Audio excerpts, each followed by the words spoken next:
సందర్భం మనం చూస్తా ఉన్నాం. శ్రీకాంత్ గారు. యా సతీష్ గారు వస్తాను, మీ దగ్గరకు వస్తాను. సో విన్నారు, అన్నిట్లో అట్లానే ఉంది. అసలు పోలీస్ పహారా మధ్యలో గ్రామ సభలు నిర్వహించాల్సినటువంటి అవసరం ఉంది. సంవత్సర కాలంలో గ్రామాల్లో వ్యతిరేకత లేదని మీరు అనుకున్నారా?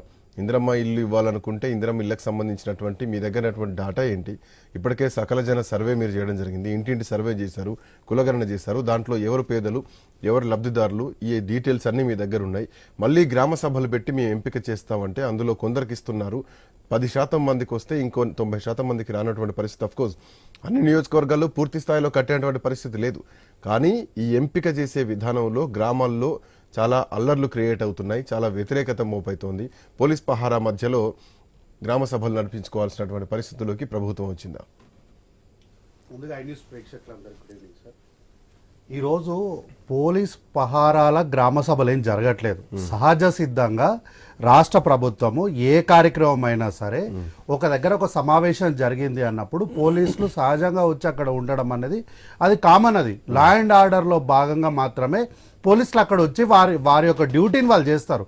ఎందుకంటే ఇద్దరుకు ముగ్గురుకు లేదంటే ఒక సమావేశంగా ఒక ప్రజలందరూ ఒక దగ్గర చేరినప్పుడు, అందులోనూ రాజకీయ పరమైనటువంటి అంశాలు ఇక్కడ ఉన్నప్పుడు సహజ సిద్ధమైనటువంటి పోలీస్ డ్యూటీ వచ్చి వాళ్ళ డ్యూటీ వాళ్ళు చేసినప్పుడు కూడా వీళ్ళు పోలీస్ పహారా అని చెప్పడాన్ని వీళ్ళు దీన్ని డైవర్ట్ చేయడం అనకపోతే ఇంకేమంటారు సార్? ఈ రోజు వీళ్ళు చాలా బాధపడుతున్నారు. ఎందుకో నాకు అర్థమైతలేదు. 10 ఏళ్ల పాలనలో వీళ్ళు ఎప్పుడన్నా ఏ రోజన్నా ఒక్కనాడైనా ఒక్క పథకం కోసమైనా ఒక్క అంశం కోసమైనా ఏనాడన్నా వీళ్ళు గ్రామ సభలు పెట్టిరా సార్? 10 సంవత్సరాల తెలంగాణ రాష్ట్రంలో ఒక్క రోజన్నా స్వరాజ్యం మనం స్వపరిపాలన అని వీళ్ళు పెద్ద పెద్ద మాటలు చెప్పిన వీళ్ళు ఏ రోజన్నా ఒక్క రోజన్నా గ్రామ సభ పెట్టి అయ్యా మీ పరిస్థితి ఏంది, మరి ఈ పథకం పెట్టాలనుకుంటున్నాము, ఇందులో ఫలానా వాళ్ళని లబ్ధిదారులను చేసినాము, ఇంకెవరన్నా మిగిలిపోయిలో ఉన్నారా, ఉన్న వాళ్ళు ఎవరో మీరు లిస్ట్ ఇవ్వండి, మీ లిస్ట్ మేము తీసుకుంటామని ఏ రోజన్నా వీళ్ళు మాట్లాడిరా సార్? ఈరోజు మాట్లాడుతున్నారు. ఉదాహరణకు నేను ఒక్క మాట చెప్తా సార్.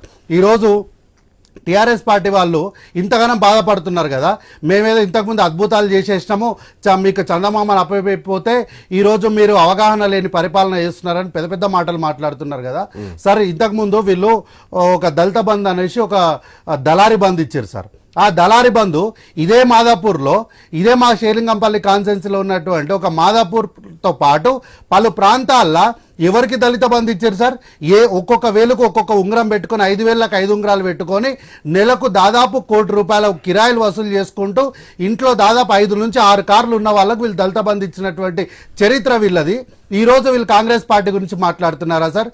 ఈరోజు గ్రామ సభలు పెట్టడం ద్వారా ప్రజలకు ప్రత్యక్షంగా వాళ్ళకు ట్రాన్స్పరెంట్ పరిపాలన అందించడానికి ప్రభుత్వం ఈ రోజు ఒక మార్గనిర్దేశం చేసింది. బట్ దీంట్లో ఇంకా చాలా ప్రశ్నలు ఉన్నాయి. మీరు ప్రజల్లోకి వెళ్ళి అక్కడే లబ్ధిదారులను ఎంపిక చేస్తాం, వాళ్ళ ముందే వాళ్ళ సమక్షంలోనే లబ్ధిదారులను ఎంపిక. అవును సార్. ఇప్పుడు మేమే మా అందులో ఒకరిని ఎంపిక చేసి ఇంకొకరిని ఎంపిక చేయకపోతేనే చాలా పెద్ద ప్రాబ్లమ్స్ వస్తాయి. అక్కడే గొడవలు జరుగుతున్నటువంటి పరిస్థితి. ఇదే ప్రతిపక్ష ఏంది అంటే ఒక నిమిషం కార్తిక్